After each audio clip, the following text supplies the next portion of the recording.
2, 1. Saya merasa bentuk perguruan tinggi itu adalah ruang berdaya untuk seluruh segmentasi masyarakat.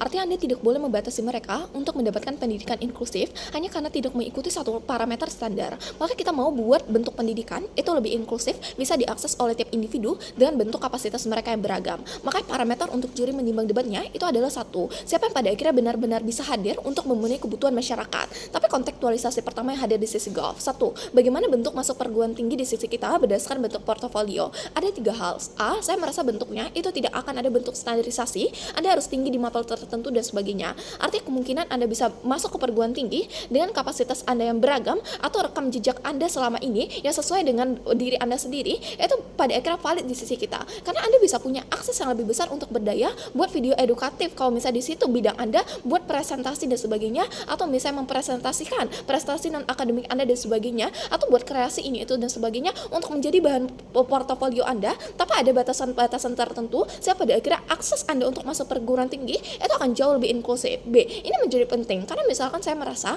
kapasitas setiap individu itu terbatas dan beragam. Karena satu, secara prinsip, Anda individu itu tidak bisa memilih lahir di kondisi seperti apa atau lingkungan seperti apa. Ada bentuk lottery bird dan sebagainya. Ini valid dan ini menjadi alasan kenapa mungkin Anda tidak mendapatkan nilai rapor yang tinggi dan sebagainya. Karena mungkin Anda tidak mendapatkan ruang yang sama seperti teman-teman Anda yang berasal dari keluarga sejahtera untuk misalnya bisa mendapatkan les bimbel sana sini dan sebagainya. Ini adalah menjadi alasan salah satu bentuk nilai rapor itu terlalu subjektif, mempersempit individu yang rentan untuk pada akhirnya bisa mengakses bentuk perguruan tinggi, atau mempersempit individu lain yang mungkin punya kapasitas untuk pada akhirnya memilih sebenarnya bagaimana bentuk jati diri mereka yang sesungguhnya. C, tapi perlu Anda catat, portofolio di sisi kita ini juga akan melewati tahap seperti misalnya presentasi dan sebagainya. Artinya kamu gak akan langsung masuk gini gitu aja, tapi setidaknya ini lebih mampu untuk individu itu penuhi, karena pada akhirnya bentuk-bentuk tahap-tahap yang harus mereka lewati itu relevan dengan diri mereka sendiri, bentuk bidang yang pada akhirnya mereka internalisasi. Tapi kedua, kenapa portofolio ini menjadi valid? A, karena bentuknya itu tidak terstandarisasi. Anda harus unggul di bidang ini atau misalnya Anda harus unggul di bidang itu. Ini menjadi penting karena ini memvalidasi Anda untuk mengekspresikan kapasitas apapun yang Anda punya,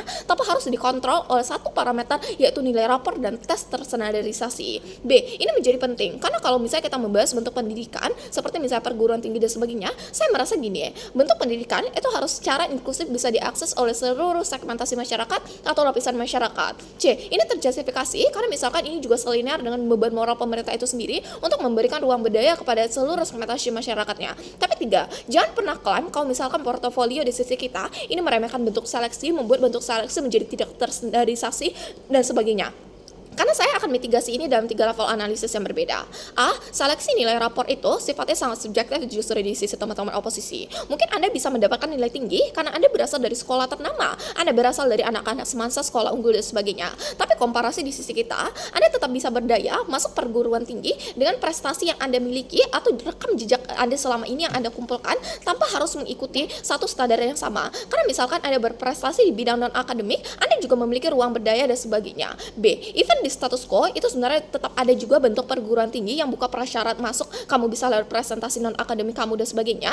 Tapi saya merasa ini belum cukup, makanya kita benar-benar harus butuh portofolio. Kenapa? Karena saya merasa ini akan memberikan bentuk perubahan atau dinamika sosial. Ini misalkan seperti apa? Satu, di status quo bentuk seleksi nilai rapor terstandarisasi dan sebagainya itu sangat agresif, mendorong tiap orang tua secara ekstrim untuk menuntut anak-anak mereka untuk tinggi di bidang-bidang akademik aja dan sebagainya. Karena sesimpel ada doktrinasi yang mereka tanamkan. Kalau misalnya anak-anak mereka itu cuma bisa masuk perguruan tinggi kalau nilai rapor mereka itu sesuai standarisasi. Inilah yang pada akhirnya mendorong orang tua mungkin untuk membatasi bidang-bidang lain anak-anaknya untuk fokus pada akhirnya di bidang akademik aja untuk menunjang nilai rapor mereka. Tapi saya merasa ini buruk karena misalkan secara agensi individu, saya merasa ini buruk karena misalkan di dunia oposisi hak otonomi anak-anak sebagai individu untuk memilih keinginan mereka itu akan semakin diperkecil atau misalnya dipersempit karena lingkungan sekitar mereka secara agresif nuntut mereka harus tinggi di bidang akademik aja karena seleksinya itu nilai rapor dan sebagainya. Kenapa ini likely? Karena saya merasa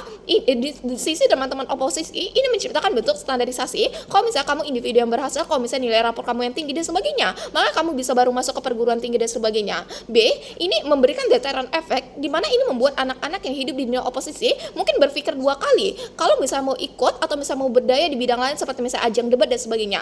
Karena sesimpel mereka tahu tahu, nggak ada relevansinya dengan prasyarat mereka masuk ke perguruan tinggi dan sebagainya. Apa respon realistisnya? Mungkin ketika Anda merasa punya bidang atau misalnya bakat di bidang-bidang tertentu yang nggak relevansi dengan misalnya standarisasi akademik, Anda mungkin akan lebih misalnya untuk meninggalkan ajang tersebut atau misalnya mendem aja bakat Anda dan sebagainya, tapi ada insentif untuk mengembangkan dan sebagainya. Maka saya rasa progresivitas untuk anak-anak atau individu yang ada di sisi teman-teman oposisi itu daftarnya nol, karena pada akhirnya mereka sama sekali tidak pernah mendorong anak-anak untuk pada akhirnya mengembangkan bakat mereka dan sebagainya. Tapi secara long term ini membuat generasi bangsa itu kehilangan bentuk kreativitas dan sebagainya, karena mereka akan terus dicetak sebagai boneka produksi nilai rapor yang tinggi aja. Sesimpel pada akhirnya individu-individu yang tercipta di sisi teman-teman oposisi itu dituntut sedari awal untuk pada akhirnya memiliki nilai rapor yang tinggi, karena itu adalah persyarat mereka bisa masuk ke perguruan tinggi. Ini buruk karena pada akhirnya ini justru menciptakan bentuk-bentuk HAM yang baru. Misalnya seperti apa? Ajang kapitalisasi dan sebagainya. Sesimpel misalnya jual beli baku dan sebagainya. Sesimpel, kenapa ini lagi terjadi? Sesimpel pada akhirnya ini memberikan deteran efek kalau misalnya kamu cuma bisa masuk perguruan tinggi ketika nilai akademik, nilai rapor kamu itu sesuai standarisasi. Artinya ketika mungkin ada individu-individu yang mungkin nilai rapor dia tidak memenuhi standar dan sebagainya, mereka akan langsung hopeless karena mereka tahu mereka nggak punya harapan apa-apa dan sebagainya, atau misalnya bakat-bakat mereka yang lain itu nggak berguna di sisi teman-teman oposisi. Artinya mungkin mereka akan berada di level terendah mereka sebagai individu dan pada akhirnya hanya berujung pada kepasrahan dan sebagainya. Artinya ini buruk karena misalkan ini tidak memvalidasi individu-individu yang rentan untuk pada akhirnya bisa berdaya dengan kapasitas mereka yang terbatas, atau misalnya dengan kapasitas mereka yang berbeda yang tidak memenuhi standarisasi yang ada. Karena perlu Anda catat, di situ teman-teman oposisi mereka menciptakan bentuk standarisasi yang sangat objektif yang pada akhirnya ini tidak bisa diakses oleh seluruh segmentasi masyarakat. Artinya apa? Artinya mungkin anak-anak yang mungkin misalnya tidak pintar di bidang-bidang akademik, tapi mungkin punya bakat lain, itu di sisi teman-teman oposisi tidak akan pernah tervalidasi, karena sesimpel pada akhirnya mereka akan dianggap sebagai individu yang tidak berguna karena sesimpel misalnya nilai rapor mereka tidak memenuhi standar dan sebagainya. Toh kalaupun misalnya mereka berbakat di bidang lain, itu juga tidak akan bisa membuat mereka untuk misalnya masuk ke universitas dan sebagainya. Maka saya rasa portofolio ini menjadi penting, karena portofolio di sisi kita ini memperlihatkan rekam jejak Anda tanpa harus mengikuti satu parameter yang sifatnya salah subjektif dan sebagainya. Untuk semua alasan itu bangga.